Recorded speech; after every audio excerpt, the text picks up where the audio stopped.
Mwaramutse neza igitondo cyiza umwaka mushya wa 2026 tariki ya mbere ukwezi kwa mbere 2026 ari nako dutangira n'akazi kacu muri rusange. Hanyuma rero ikaze muri gahunda z'amakuru n'amakuru menshi cyane bazindutse avugwa mu Rwanda mu karere k'ibiyaga bigari hirya no hino muri rusange. Ariko kandi reka nongere mvuge ngo umwaka mushya muhire wa 2026. Makuru azindutse avugwa kuri bwana Karasira Aimable ndetse na Madame Ingabire Victoire Umuhoza bari basanzwe bafungiwe muri gereza nkuru ya Nyarugenge iherereye i Mageragere mu mujyi wa Kigali mu karere ka Nyarugenge. Gusomera ko twinjira kuri amakuru, reka mbanze mba inshamake cyane makuru ingenzi agezweho akomeje kugenda avugwa hirya no hino. General Alain Guillaume Bunyoni yabaye ministre w'intebe mu gihugu cy'u Burundi ariko aza gucabwa muri yombe. Amakuru aravuga yuko uyu General Alain Guillaume Bunyoni wabaye ministre w'intebe w'u Burundi kuva muri 2020 kugeza 2022 yakuwe mu bitaro byigenga bya Kira biherereye mu mujyi wa Bujumbura asubizwa mu bya Gitega ku itariki ya 31 ukuboza 2025.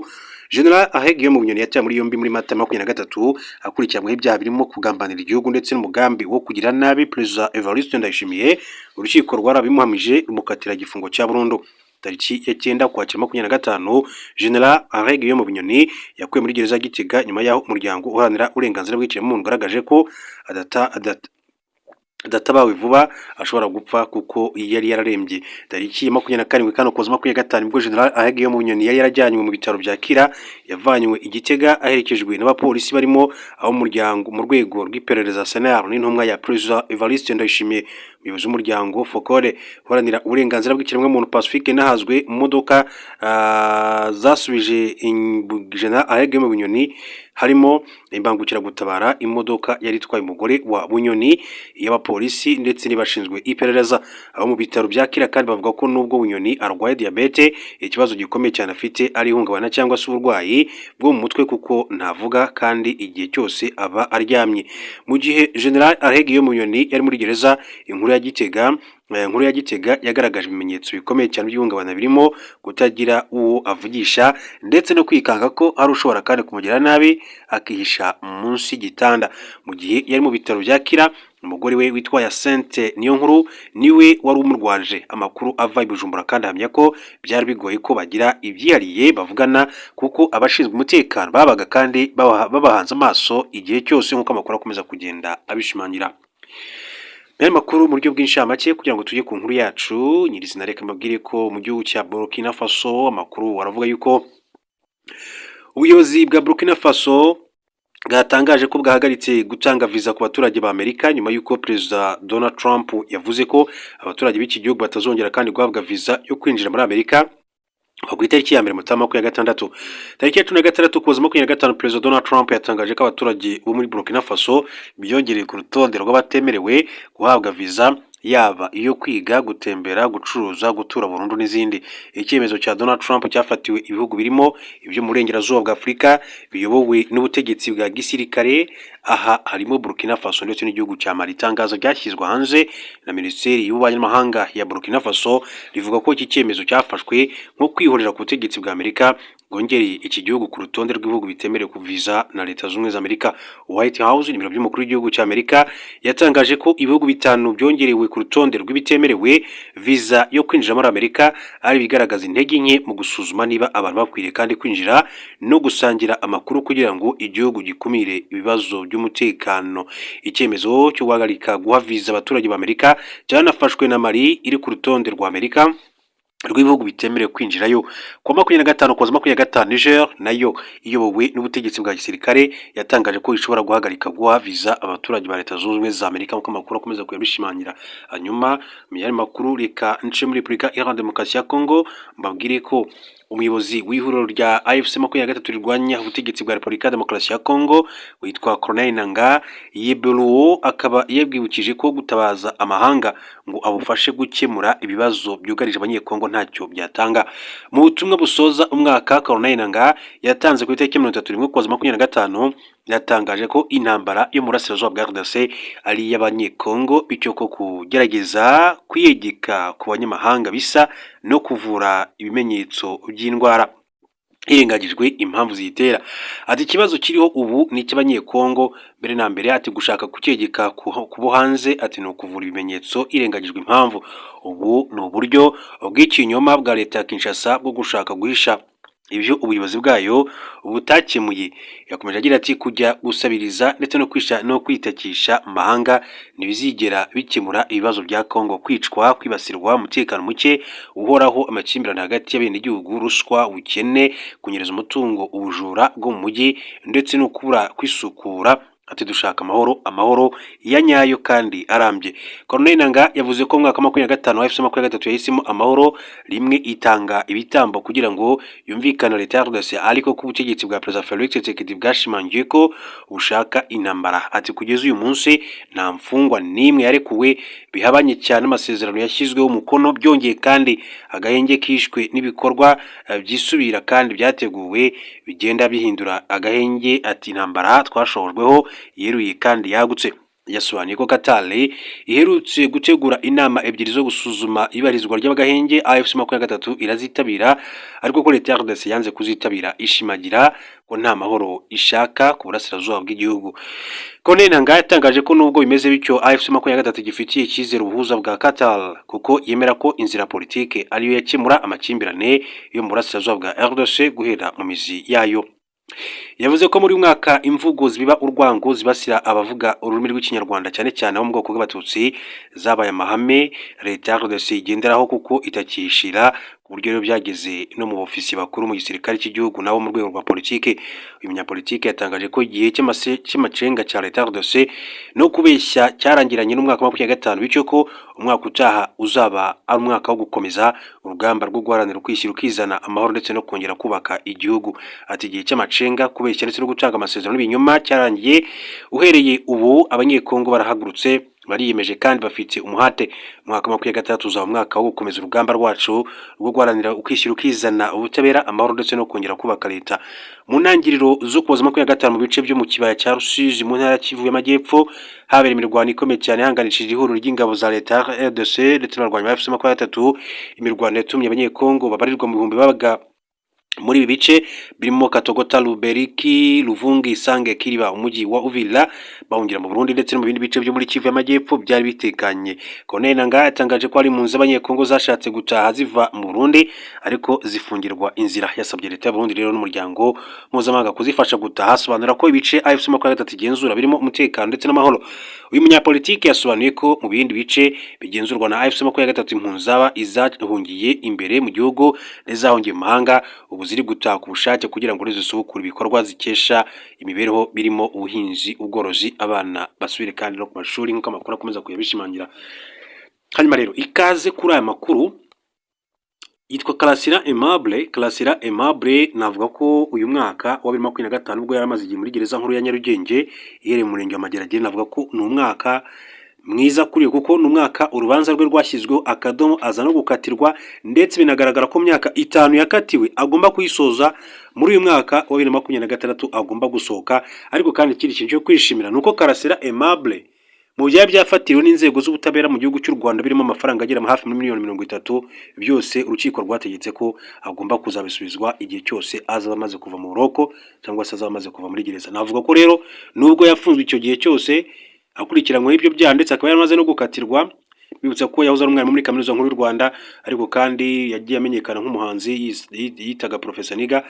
Ikindi ajya gufungwa yafunzwe bitewe n'amagambo menshi cyane yagiye avuga, harimo gupfobya no guhakana jenoside yakorewe abatutsi yagiye anyuza ku muyoboro we wa YouTube. Hanyuma rero urukiko rukuru urugereko rwihariye rushinzwe kuburanisha ibyaha mpuzamahanga n'ibyambukiranya imipaka ruherereye i Nyanza rwahamije uzaramba Karasira Aimable icyaha cyo gukurura amacakuri muri Rwanda rumuhanisha igihano cy'igifungo cy'imyaka igera kuri 5. Icyemezo ku rubanza rwa Karasira Aimable cyasomwe ku itariki ya 30 Nzeri 2025 utegeka ko ahamwa n'icyo cyaha kimwe mu byo yarakurikiranyweho. Bwana Karasira Aimable yashinjwaga ibyaha birimo guhakana jenoside, guhishingira jenoside, gukurura amacakuri ndetse no gutangaza amakuru bihuha. Ubushinjacyaha buhamya ko byakorewe ku muyoboro wa YouTube mu bihe bitandukanye. Ashinjwa kandi icyaha cyiza ndonke ndetse no kudasobanura inkomoko y'umutungo we urimo amafaranga yafatanywe no kuvuga kashi n'ayari kuri konti zitandukanye zirimo iza banki ndetse na mobile money. Ubushinjacyaha bwari bwasabye ko Karasira yahamwa n'ibyaha byose bimurega, urukiko rukamukatira igifungo cy'imyaka 30. Karasira Aimable yasabye imbabazi abakomerekejwe n'amagambo yavugiye ku muyoboro wa YouTube mu bihe bitandukanye avuga ko nta mugambi afite wo kubiba amacakubiri ndetse no guhakana jenoside. Ku bijyanye n'inkomoko y'amafaranga yafatiriwe, ubushinjacyaha bwagaragaje ko Karasira Aimable yayakuye mu barwanya leta bari barashyigikiye ibyo yavugaga. Karasira Aimable we yavugaga ko yari atunze menshi arimo ayimerekeza ahawe na Kaminuza y'u Rwanda yabereye umukozi ndetse n'amafaranga yoherejwe n'abagiraneza, kandi ngo nta cyari kuyamutwara kuko akiri ingaragu. Nyuma yo gusuzuma ubwiregure bw'impande zombi, urukiko rwamuhanishije igihano cy'igifungo cy'imyaka igera kuri 5 ndetse runategeka ko imitungo ye yafatiriwe irekurwa. Karasira Aimable yatawe muri yombi muri Gicurasi 21, akaba kandi afungiwe mu igororo rya Nyarugenge, bivuze ko amaze imyaka 4 afunzwe. Ni ukuvuga ko igihano cye gisigaye igihe kitageze ku mwaka umwe ngo kirangire. Ni ukuvuga ko rero igihano cye gisigaje amezi agera kuri 8 gusa, kuko agomba kuzata ku itariki ya 30 Gicurasi 2026. Ni ukuvuga ngo ubu ngubu rero asigaje amezi agera kuri 5 kugira ngo ave muri gereza nkuru ya Nyarugenge mu murenge wa Mageragere. Mbere ko tujya kuri Madame Ingabire Victoire Muhoza, reka n'undi kiri kuri Karasira Aimable mbabwire ngo muri rusange n'udushya twaranze urubanza rwa Karasira Aimable. Uyu rero nk'uko nabivuze, aho zari umwarimu muri Kaminuza y'u Rwanda tariki 30/25, urukiko rukuru rw'iriko ruburanisha ibyaha mpuzamahanga n'ibyambukiranya imipaka rwakatiye Karasira Aimable Uzaramba igihano cy'igifungo cy'imyaka igera kuri 5 nyuma yo kumuhamya icyaha cyo gukura amacakubiri muri Rwanda. Urubanza rwari rumaze imyaka ruburanishwa cyane ko Karasira asigaje amezi make cyane ngo asoze igihano yakatiwe cy'imyaka agera kuri 5. Rwabayemo byinshi byiganjemo udushya twatumye rero abarwitabiraga batarashoboraga rero kuzinga umunya. Muri inkuru reka tugaruke kuri tumwe mu dushya twabaye mu rubanza, turimo utwasekeje benshi cyane ndetse n'utwatumye bamwibazaho hashingiwe ku myitwarire ye. Yigeze kujya ku rukiko yambaye inkweto zidasa. Karasira Aimable yakunze kandi kujya mu rukiko yambaye inkweto za bodaboda nazo zidasa, ibintu byatumaga benshi rero bakomeza kumwibazaho. Rimwe yigeze kandi kwinjira mu cyumba cy'iburanisha yambaye urukweto rumwe rw'umweru urundi rw'ubururu. Harimo kandi yigeze kugera ku muryango w'icyumba cy'iburanisha akuramo inkweto, avuga ko agomba kujya ahubaha nko mu musigiti cyangwa se mu rusengero. Yavuze ko yarose Kazungu amurya.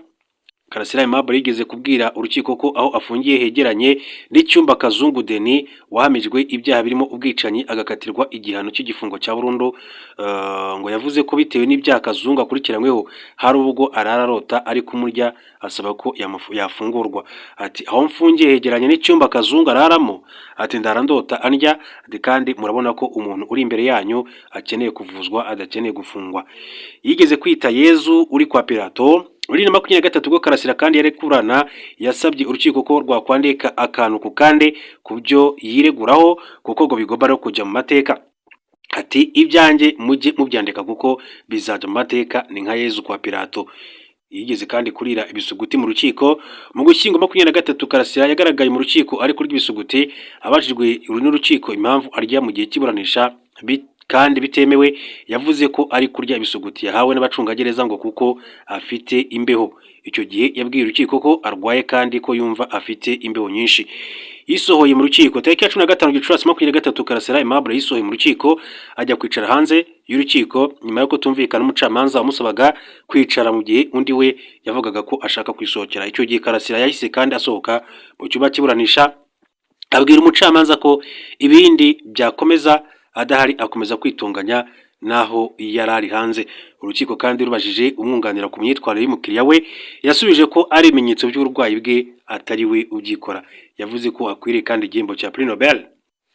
Ubwo Karasira yaburanaga ku cyaha cyo gukura amacakubiri, yavuze ko ibyo yakoze n'amagambo yavuze ngo yumvaga yarakwiye kubihemberwa aho kubifungirwa. Ati jye mbivuga nari ngamije kuvuga ngo niba bikorwa bikosorerwe ku buryo ahubwo nje numvaga ko nkwiye igihembo nk'icya Prix Nobel aho kugira ngo rero mbifungirwe nk'uko yagiye bivuga. Ibimenyetso bya Tuff Gang, kwitwaza agafuka ndetse n'ibindi. Karasira kandi yakunze kugera mu rukiko agakora ikimenyetso cya Tuff Gang, cyane ko yamenyekanye nk'umuhanzi ku izina rya Professor Niga. Abakurikiranye umuziki mu bihe byacize bazi ko itsinda ry'abaraperi rya Tuff Gang rero haraho ryageraga hose abarigize babanzaga gukora ingombajwi ya ta bakoresheje amaboko. Mbere yo gutangira iburanisha, Karasira kandi akigera mu rukiko ari kugana abanyamategeko bamwunganira, yabonaga abanyamakuru agahitamo no gufata ifoto yakoze ikimenyetso cy'itsinda rya Tuff Gang. Mu bihe bitandukanye kandi yakunze kugaragara mu rukiko yitwaje agafuka karimo dosiye ze uhereye igihe yaburaniraga mu rukiko rwisumbuye rwa Nyarugenge ndetse mu rukiko rukuru. Yakunze kandi kwitwaza amazi yo kunywa mu kajerekani gato, teremusi y'igikoma, ibitabo birimo iby'iyobokamana n'ibindi bitandukanye. Yigereranyije na Yuhi Mazimpaka wayoboye u Rwanda arwaye mu mutwe. Karasira yavuze ko kuba yarigishije muri kaminuza zo mu Rwanda zitandukanye bitamubuza kugira uburwayi bwo mu mutwe, kuko n'umwami Yuhi wa gatatu Mazimpaka yatwaye igihugu cy'u Rwanda abufite. Karasira kandi yavuze ko uburwayi bwo mu mutwe abumaranye igihe, kuko yatangiye kwivuza muri 2003 kugeza atuye munsi. Yagaragaje ko ibyibazwa n'urukiko n'umushinjacyaha bijyanye n'uburyo yabashaga kwigisha muri kaminuza kandi yari afite uburwayi bwo mu mutwe nta shingiro bifite. Mu gusobanura neza kugira uburwayi bwo mu mutwe bitabuza umuntu gukora, Karasira kandi yifashishije urugero rwo mu mateka agaragaza ko n'umwami Yuhi wa gatatu Mazimpaka yatwaye u Rwanda kandi nawe yararwaye amakaburo, ni ukuvuga ibisazi yamuteye kwicira igikomangoma, ari naho rero kandi yahimbiye igisigo singikunda ukundi. Ati yari umusizi nanjye ndi umusizi, yari umusazi kandi nanjye ndi umusazi. Ati yari mwiza ku isura, erega nanjye buriya ati ntaraba gutya nari keza. Yongeye gusetsa kandi abantu ubwo yavugaga mu rukiko ko umwe mu banyamategeko be Maître Evode Kayitana atakimwunganira, ahubwo ko akeneye umwana ukiri muto uzi iby'ikoranabuhanga. Urubanza rwatangiye kandi yunganirwa na Maître Gatera Gashabana, Maître Kayitana Evode, ariko rwasojwe yunganirwa na Maître Bikotwa Bruce ndetse na Maître Gashema Felicien. Nibo rero bagiye bamwunganira kugira ngo urubanza rwe rurangire. Ni Karasira Aimable rero wagiye agaragaza mu by'ukuri ibimenyetso bitandukanye mu rukiko, ndetse n'urubanza rwakurikiranwe n'abantu benshi cyane, ariko rwagiye rusetsa abantu benshi cyane. Hanyuma kuri Madame Ingabire Victoire Umuhoza, uyu ni umwaka navuga ko umwaka ukomeye cyane kuri we, umwaka wabaye navuga ngo wabaye mubi cyane kuri we, kuko nyuma yaho akata imyaka 15 akaza kurekurwa ku mbabazi z'umukuru w'igihugu cy'u Rwanda, ariko navuga ko imyaka 25 wongeye gusanga yongeye kwisanga muri gereza afunzwe, kuko yaje gutabwa muri mbabi bivuga ko agiye gukorwaho iperereza, ariko biza kurangira afunzwe. Ndetse makuru akavuga ko nawe yari umugambi wo kujyana n'abategetsi buriho gucura umugambi wo gukora imyigaragambyo mu gihugu hamwe n'abandi barwanashyaka mu ishyaka rya Darifo mu nzira itigeze ryemerwa n'amategeko mu gihugu cy'u Rwanda. Ariko kandi nakubwira ko tariki ya 2 kwezi kwa 2025 Madame Ingabire Victoire Umuhoza nibwo yagize gutya abayihanye inteko y'abacamanza. Ingabire Victoire Umuhoza uregwa ibyaha birimo gushaka kugirira ubutegetsi nabi no kubuhirika ubutegetsi bw'u Rwanda. Yihanye inteko y'abacamanza yari igiye kuburanisha urubanza rwe mu mizi mu rukiko rukuru rwa Kigali, agaragaza ko atayitezeho ubutabera. Ibi byabaye ku itariki ya 2 Nzeri 2025 ubwo yari agiye gutangira kuburanishwa hamwe n'abandi bareganwa barimo abahoze ari abarwanashyaka b'ishyaka rya Darifo muri nzira itemewe gukorera mu Rwanda.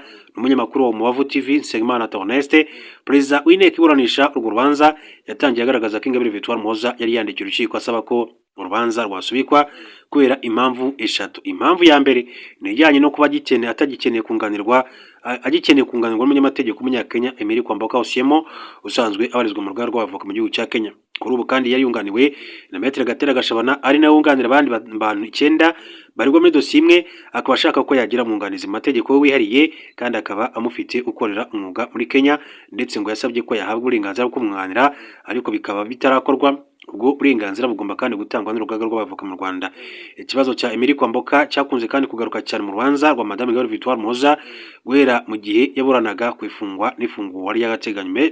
Perezida w'urukiko w'urugaga rw'abavoka mu Rwanda Maître Nkundabarashe Moise ageze kandi kuvuga ko mu mategeko y'imikoranire y'abavoka ku isi habamo icyo bita ihame ry'amagirirane cyangwa se reciprocité, kugira ngo wemererwe gukorera mu kindi gihugu nuko icyo gihugu nacyo kiba cyemerera ko abanyamategeko bo mu gihugu ushaka gukoreramo baba bemerewe gukora mu gihugu cyawe. Urugero, niba abanyamategeko bo muri Kenya bifuza gukorera mu Rwanda, aho mu Rwanda nabo bagomba kugira uburenganzira bwo gukorera muri Kenya. Magingo ya rero ntabwo ariko bimeze hagati y'ibihugu byombi. Kuri inshuro kandi Madame Ingabire Victoire Umuhoza yari yongeye kandi undi mwunganizi we ni uko Maître Gashema Felicien uri mu baburanye kuri iyo dossier. Impamvu ya kabiri ni ikirego yatanze mu rukiko rw'ikirenga, agaragaza ko ingingo yashingiweho n'urukiko rukuru rugategeka ko akorwaho iperereza ryimbitse inyuranye n'itegeko nshinga bityo ko agitegereje ko kiburanwaho. Hanyuma impamvu ya gatatu yari yatanze ni uko atabonye umwanya uhagije wo gutegura imyiregurire ye kuko yabonye ikirego cy'ubushinjacyaha kibonye ku 20/25 ubwo perezida w'inteko iburanisha urubanza yamubazaga ku kibazo cy'umunyamategeko yifuza Ingabire Victoire Umuhoza yahise yihana inteko yose. Ingabire Victoire Umuhoza yavuze ko impamvu zo kwihana iyo nteko ishingiye ati kuko ariyo yafashe icyemezo cy'uko akorwaho iperereza bityo ko kuri we asanga iyo nteko yarafashe uruhande.